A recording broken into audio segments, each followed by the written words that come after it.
आज के मुख्य समाचार। स्कूल शिक्षा बोर्ड ने परीक्षा पैटर्न बदला। कबड्डी विश्व कप में हिमाचल की बेटियों का बड़ा योगदान। जयराम ठाकुर बोले, कई बड़े मुद्दों पर सरकार को घेरने की तैयारी। राम मंदिर पर ध्वजारोहण के महापर्व पर डॉक्टर राजा बिंदल की शुभकामनाएं। सुरेंद्र शर्मा ने संभाला एचपीएमसी के उपाध्यक्ष पद का कार्यभार। शिमला में सीटू का जोरदार प्रदर्शन। मैदानी इलाकों में कोहरे का येलो अलर्ट। तपोवन में शुरू हुआ 8 दिवसीय शीतकालीन सत्र। सोमनाथ ने उठाई जनता के मुद्दों पर गंभीर चर्चा की मांग। अब समाचार विस्तार से। सीटू राज्य कमेटी हिमाचल प्रदेश ने आज भारत सरकार द्वारा अधिसूचित 4 लेबर कोड के खिलाफ उपायुक्त कार्यालय के बाहर जोरदार प्रदर्शन किया। मजदूर संगठन के सदस्यों ने पंचायत भवन से लोअर बाजार होते हुए डीसी कार्यालय तक रैली निकाली और लेबर कोड के विरोध में नारेबाजी की। प्रदर्शन का नेतृत्व कर रहे सीटू प्रदेश अध्यक्ष विजेंद्र मेहरा ने चारों लेबर कोड को मजदूर विरोधी और अमीर प्रशस्त करार दिया।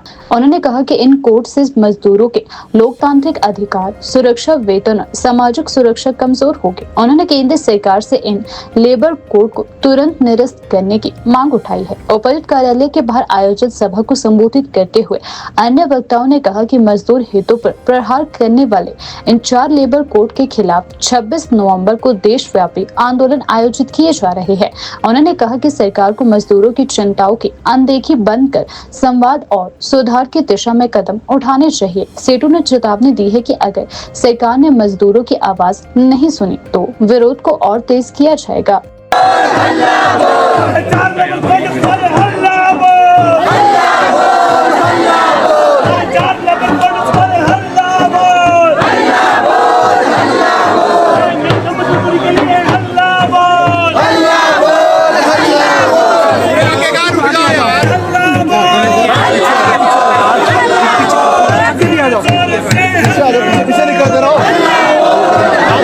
देश के अंदर आज मजदूरों किसानों के प्रदर्शन हो रहे हैं। आपको मालूम होगा 26 नवंबर 2020 को एक ऐतिहासिक किसानों का आंदोलन हुआ था। 1 साल चला।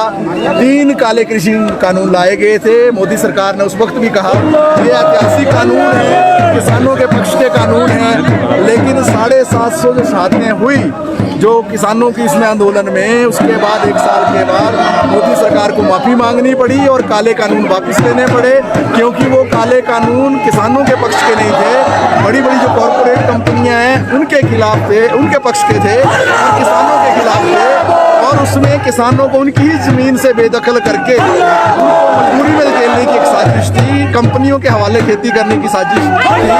उसी वक्त में एक आंदोलन शुरू हुआ था। हमारे देश के अंदर एक हड़ताल हुई थी। क्यों हुई थी? जो आजकल आप लगातार पिछले 4-5 दिनों से देख रहे हैं।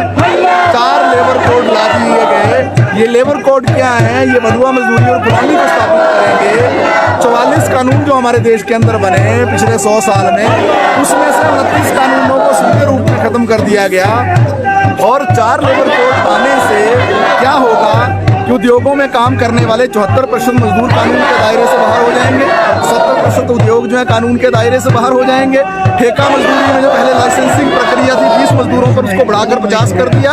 फैक्ट्री की जो परिभाषा थी उसको जो है 10 और 20 की जो परिभाषा थी, जो बिजली से संचालित होते थे फैक्ट्रियाँ या गैर बिजली के, उसकी जो सीमा है उसको डबल करके ज़्यादातर मजदूरों को कानून के दायरे से बाहर निकाल दिया। पहले 100 मजदूर से ज़्यादा जहाँ काम करते थे वहाँ अगर जो छटनी करनी है मजदूर की, ले ऑफ करना है या उद्योग को बंद करना है, सरकार से इजाज़त लेनी पड़ती थी। अब इस लिमिट को बढ़ाकर 3 गुना ज़्यादा 300 कर दिया गया, जिसका मतलब ये है कि ज़्यादातर उद्योग अभी कभी भी मजदूरों को अपनी नौकरी से बाहर कर सकते हैं। और बड़ी बेशर्मी की बात यह है कि केंद्र सरकार बार बार ये तर्क दे रही है ये बड़े अच्छे कानून हैं, और ये तर्क दिया जा रहा है कि इससे जो है मजदूरों का भला होगा। जब 74% मजदूर को आप कानून से बाहर कर रहे हो, किसका भला आप करना चाहते हैं? ईज ऑफ डूइंग बिजनेस के नाम पर आप जो है शोषण ज्यादा करना चाहते हैं। मैं आपके माध्यम से भी कहना चाहता हूँ, 29 कानून खत्म करके जो 4 लेबर कोड बनाए गए हैं, आप जो मीडिया के बंधु हैं, आपके भी जो 2 कानून हैं 1955 और 1958 के, उन दोनों कानूनों को भी खत्म कर दिया गया है। इन्हीं दोनों कानूनों के आधार पर आपको सभी के लिए मजीठिया बेस बोर्ड बना था 2011 में। जब ये दोनों कानून भी नहीं रहेंगे तो मजीठिया बेस बोर्ड भी खत्म हो जाएगा। आप जो पत्रकार लोग हैं, आपके दफ्तर में जो क्लरिकल का काम करने वाले या दूसरा जो काम करने वाले लोग हैं, वो भी इस दायरे से बाहर हो जाएंगे। और फिक्स टर्म रोजगार लाया जा रहा है। फिक्स टर्म रोजगार सरकार का सबसे बड़ा जो तर्क दिया जा रहा है कि 1 साल के बाद ग्रेच्युटी लागू होगी 5 साल के बजाय।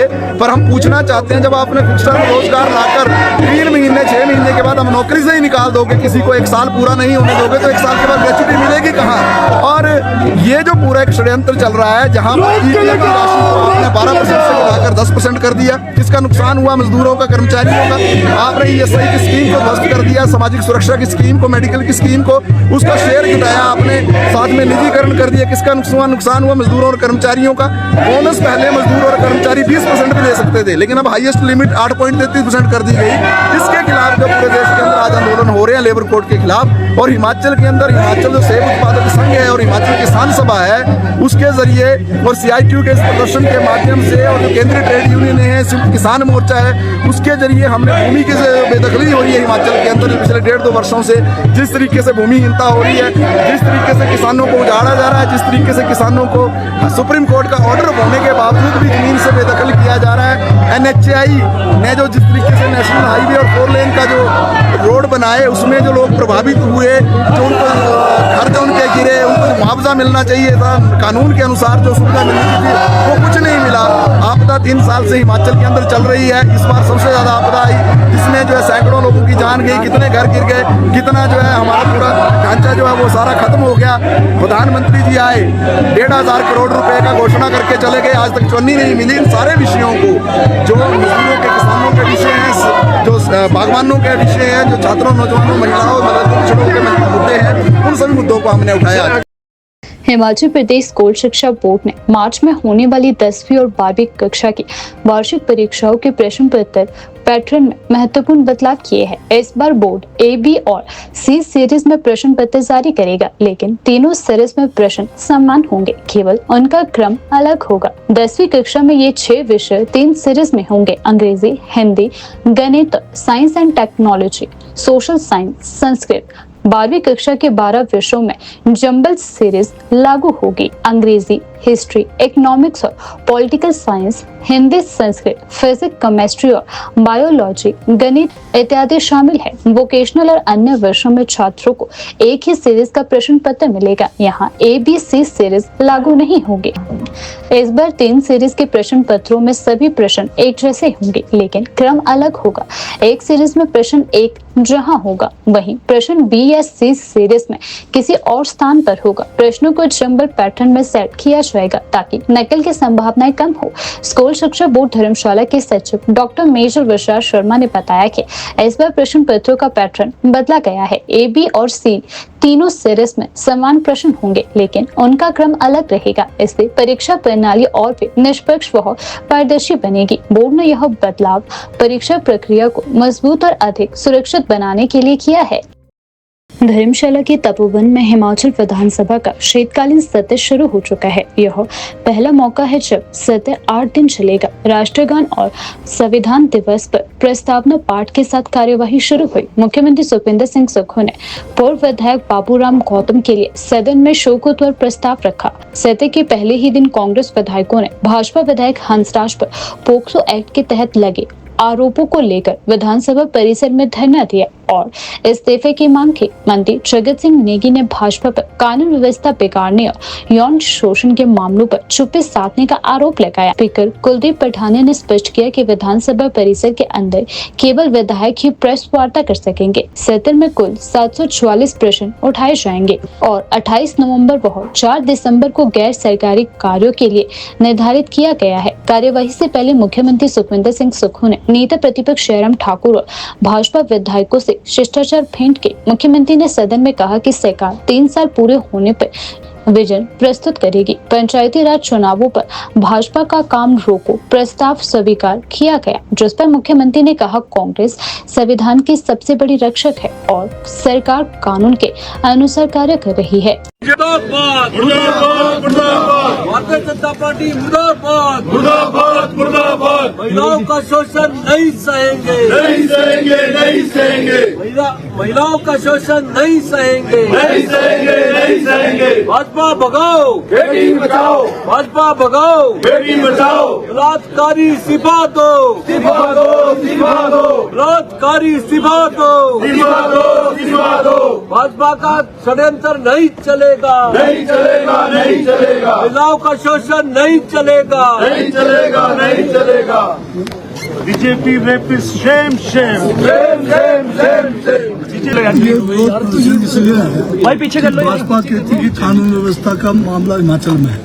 कानून व्यवस्था का मामला तो इनसे हो रहा है, बीजेपी पार्टी से, क्योंकि इनके बड़े बुजुर्ग नेता से लेके युवा नेता से लेके विधायक से लेके सारे के सारे यौन शोषण में उलझे हुए हैं और इसके ऊपर भाजपा के जो नेता हैं उनके मुंह में ताला लगा हुआ, वो इस बारे में एक शब्द नहीं बोलते।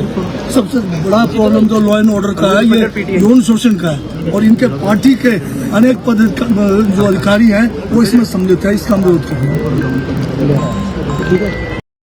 हिमाचल प्रदेश की बेटियों ने एक बार फिर प्रदेश का मान बढ़ाया है। महिला कबड्डी विश्व कप 2025 में भारत ने चीनी ताइपे को 35-28 से हराकर शानदार जीत दर्ज की है और इस ऐतिहासिक विजय में हिमाचल की 5 बेटियों ने अपनी अहम भूमिका दिखाई है। सबसे खास बात यह रही कि टीम की कप्तान रितु नेगी और उप कप्तान पुष्पा राणा सहित 3 खिलाड़ी सिरमौर जिले के शिलाई क्षेत्र से है। जीत की खबर मिलते ही शिलाई और सिरमौर के गांव में जश्न का माहौल बन गया। रितु नेगी के धकोली गांव और पुष्पा राणा और साक्षी शर्मा के परिवारों के घरों में खुशी की लहर दौड़ गई। परिजनों ने फूल मालाएं पहनाकर अपनी बेटियों की सफलता पर गर्व व्यक्त किया। मुख्यमंत्री सुखविंदर सिंह सुक्खू, उप मुख्यमंत्री मुकेश अग्निहोत्री और नेता प्रतिपक्ष जयराम ठाकुर सहित कई नेताओं ने हिमाचल की बेटियों को बधाई दी। हिमाचल प्रदेश कबड्डी संघ के महासचिव कुलदीप राणा ने कहा कि यह प्रदर्शन पूरे प्रदेश के लिए गौरव का क्षण है।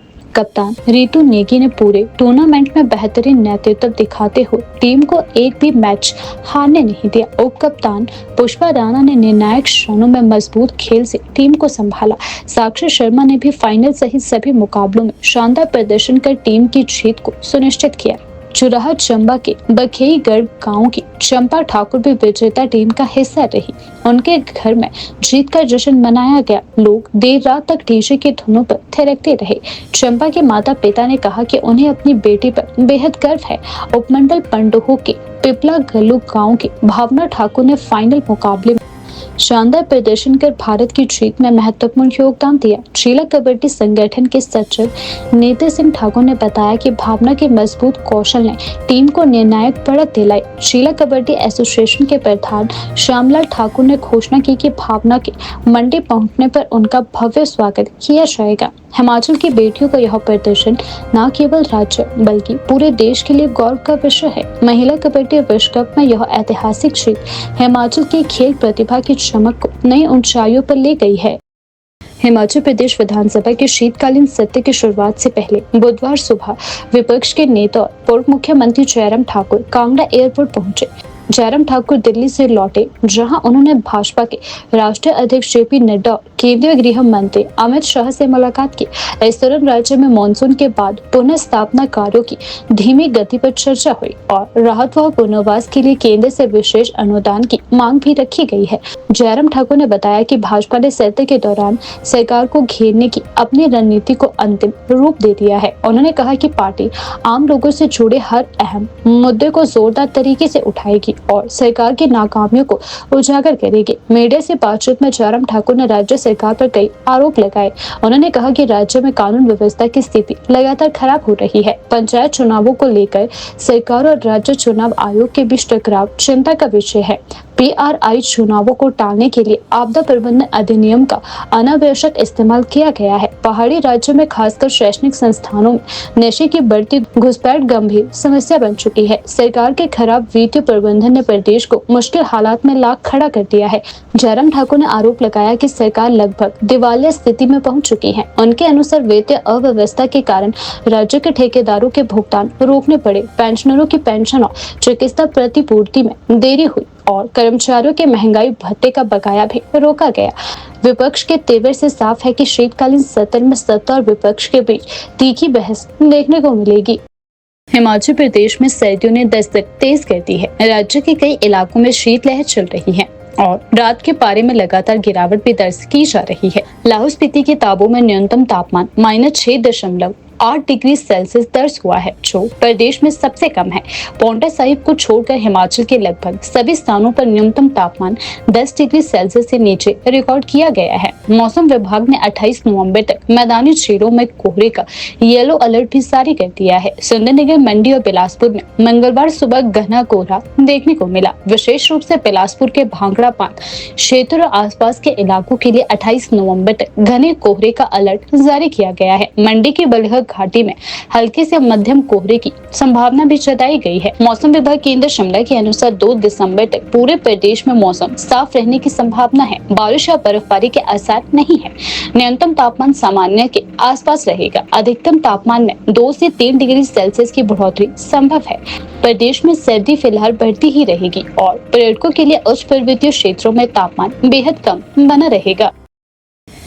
भारतीय जनता पार्टी के प्रदेश अध्यक्ष डॉक्टर राजू बिंदल ने श्री राम जन्मभूमि पर भव्य राम मंदिर के निर्माण कार्य पूर्ण होने के उपरांत संपन्न हुए ध्वजारोहण के ऐतिहासिक महापर्व पर देशवासियों और विश्व भर के सनातन समाज को हार्दिक बधाई दी है। उन्होंने कहा कि लगभग 500 वर्षों के लंबे संघर्ष और असंख्य ज्ञात अज्ञात बलिदानों के बाद वह पावन क्षण आया है जब श्री राम जन्म स्थान पर दिव्य और भव्य मंदिर पूर्ण रूप से अवतरित होकर विश्व के सामने खड़ा है। उन्होंने इसे करोड़ों श्रद्धालुओं की आस्था, विश्वास और तपस्या का प्रतीक बताया। उन्होंने कहा कि देश के प्रधानमंत्री नरेंद्र मोदी द्वारा राम मंदिर के कलश पर ध्वजा चढ़ाना पूरे राष्ट्र के लिए ऐतिहासिक और आध्यात्मिक सौगात है। डॉक्टर बिंदल ने प्रधानमंत्री के प्रति कृतज्ञता व्यक्त करते हुए कहा कि यह कार्य भारत की सनातन परंपरा, संस्कृति और अस्मियता को नए गौरव के शिखर पर स्थापित करता है। डॉक्टर बिंदल ने आगे कहा कि भव्य राम मंदिर का निर्माण करोड़ों भारतीयों की आस्था की पूर्णता है और यह दिवस हर देशवासी के लिए गर्व का क्षण है जिसे आने वाली सदियों तक याद रखा जाएगा।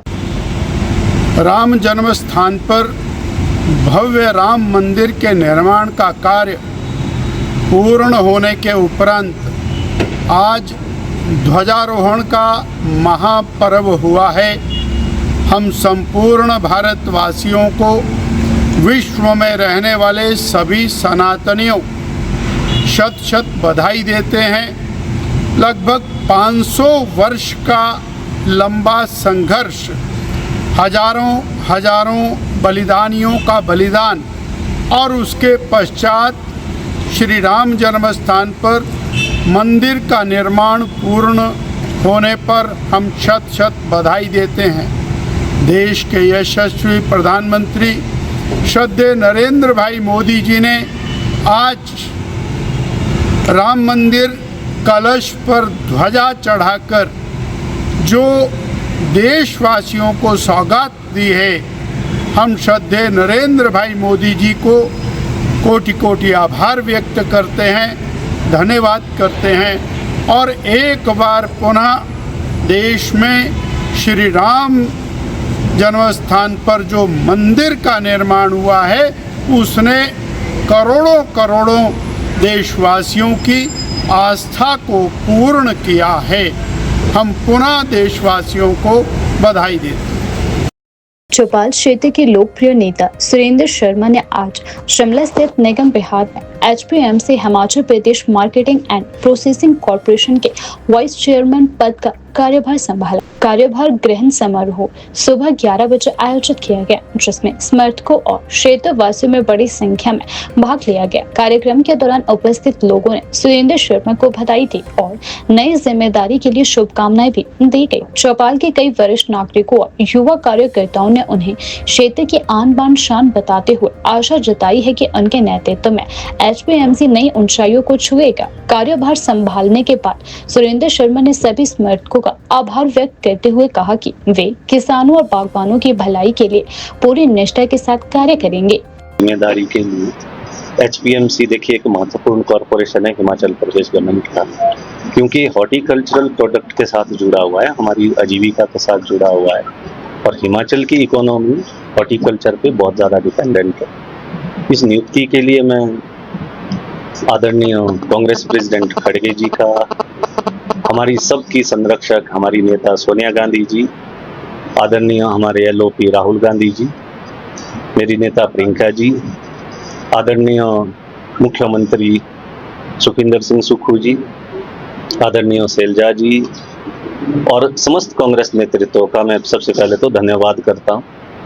मैं धन्यवाद उन लोगों का भी करता हूँ जो हमेशा सुख दुख में मेरे साथ खड़े रहे, मेरे को यहाँ तक पहुँचाने में जिन लोगों ने मदद की। मैं उन लोगों का भी धन्यवाद करता हूँ जो आज यहाँ पे शॉर्ट टाइम में मैं बोल भी नहीं पाया, यहाँ पर आए, मेरे को विशेष दी। आप प्रेस वालों का भी मैं धन्यवाद करता हूँ कि आप लोग भी यहाँ आए, मेरे साथ मुखातिब हुए।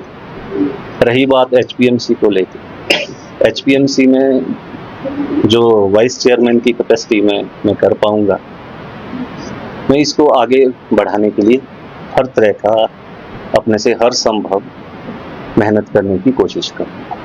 इसको जितना है, क्योंकि बहुत सारे यूनिट्स है, प्रोडक्शन यूनिट है, प्रोसेसिंग यूनिट्स है, कोल्ड स्टोरेज है, इसके साथ साथ और आगे कॉरपोरेशन को बढ़ाने के लिए जो मैं वाइस चेयरमैन की कैपेसिटी में कर पाऊंगा, मैं वो सब काम करूँगा। देखिए, हर काम एक चुनौती होती है और टाइम टाइम पे अलग अलग चैलेंजेस आते हैं।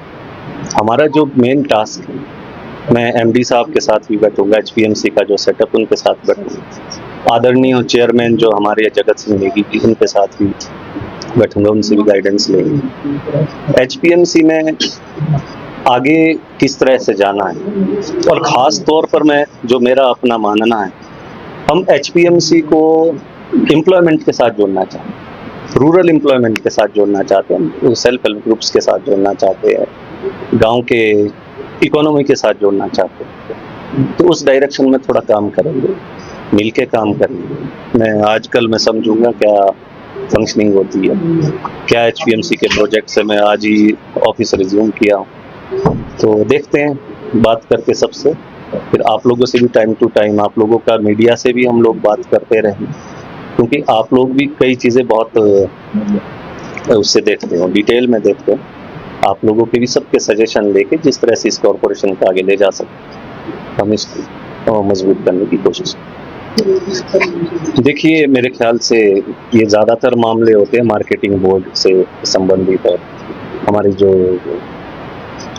जिला लेवल पे मंडियाँ हैं उससे संबंधित है, उनसे भी अगर कोई इस तरह की हमारे नॉलेज में भी बात आती है तो हम बात करेंगे, और जो हमारे उसमें आएगी, अधिकार क्षेत्र में आएगी चीज़ें, उस पर हम बिल्कुल किसानों के साथ, बागवानों के साथ हम उनकी भलाई के लिए जो कर पाएंगे।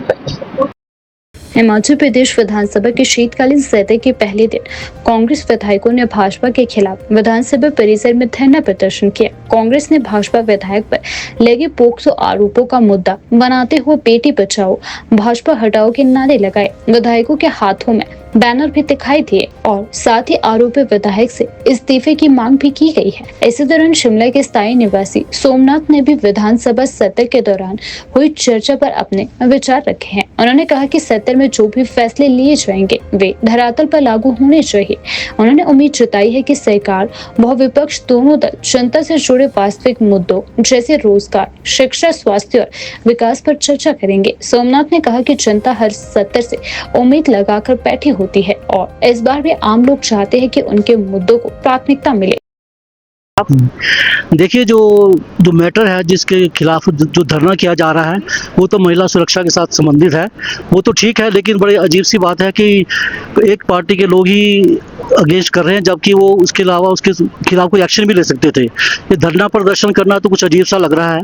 ऑपोजिशन धरना प्रदर्शन करती है, लेकिन ठीक है, उन्होंने जो उनके ऊपर जो केस लगा है वो तो उसमें तो जांच होनी चाहिए, और लेकिन जो पार्टी है उसको भी इसके ऊपर एक्शन लेना चाहिए। तो खाली धरना वगैरह से तो बात नहीं बनती है, और बड़ा अजीब सी बात भी है कि यहाँ पर धरना प्रदर्शन अपने ही मेंबर के खिलाफ धरना प्रदर्शन किया जा रहा है, तो बड़ा अजीब सा है। बाकी हमको तो ये उम्मीद है कि आज से करें कुछ पब्लिक के बारे में, पब्लिक के मुद्दे उठाए जाएंगे, महंगाई बेरोजगारी के ऊपर कुछ कार्य करेंगे, कुछ ऐसी बातें होंगी। वो तो सब नहीं है। आप मालूम नहीं है कि इस 8 दिन ये पॉलिटिकल पार्टीज क्या करती हैं, एक दूसरे के ऊपर दोषारोपण ही करती हैं। इतना पैसा जो लोगों का लगा है उसका कुछ एंड यूज होता है कि नहीं होता, वो आने वाला वक्त ही बताएगा है। और बहुत ही सोचनीय, इस पर विचार करने वाली बात है। और इससे तो ऐसा लगता है कि लोगों को डर, कानून व्यवस्था को डर नहीं रहा है, तो लोग कर रहे हैं ना, सरकार को कुछ कर रही है उसके ऊपर, और ना ही जो एडमिनिस्ट्रेशन है वो बहुत सीरियस नहीं लगता, क्योंकि जो इतना आसानी से लोग करके भाग जाते हैं और पकड़े नहीं जाते हैं, तो बड़ा अजीब सा है। हिमाचल में तो ये बहुत अजीब सी घटनाएं हो रही हैं पिछले दिनों से, और इसके बारे में सरकार को और प्रशासन को बहुत ध्यान देना चाहिए, क्योंकि महिलाएं बहुत खतरे में आ रही, अपने आप को अब सुरक्षित महसूस नहीं कर रही हैं। जितना कि हिमाचल शांतिप्रिय वो प्रदेश है, यहाँ पे ऐसा कुछ हरकतें ऐसा नहीं होती थी, लोग आराम से आ जा सकते थे। तो आज के इस मुद्दे में बहुत ये हो रहा है कि तो इसमें एक तरह से असुरक्षित महिलाएं महसूस कर रही हैं। ऑपोजिशन पार्टीज भी और जो रूलिंग पार्टी है, दोनों इसको सीरियस लेके इसके इन मैटर्स पे डिस्कस करें और कोई एक्शन ले, कोई कानून बनाए, क्योंकि जब तक स्ट्रिक्टनेस नहीं होगी तो ये चीज़ें होती रहेंगी। लोगों को जब डर नहीं होगा, और डर होना बहुत ज़रूरी है, तो उम्मीद यही है कि दोनों जो मेन पार्टीज़ हैं वो इसको इन मुद्दों को लेकर सीरियसली डिस्कस, डिबेट्स करें, बातचीत करें और किसी एक्शन पे पहुँचे। तो ये उम्मीद करते हैं हम।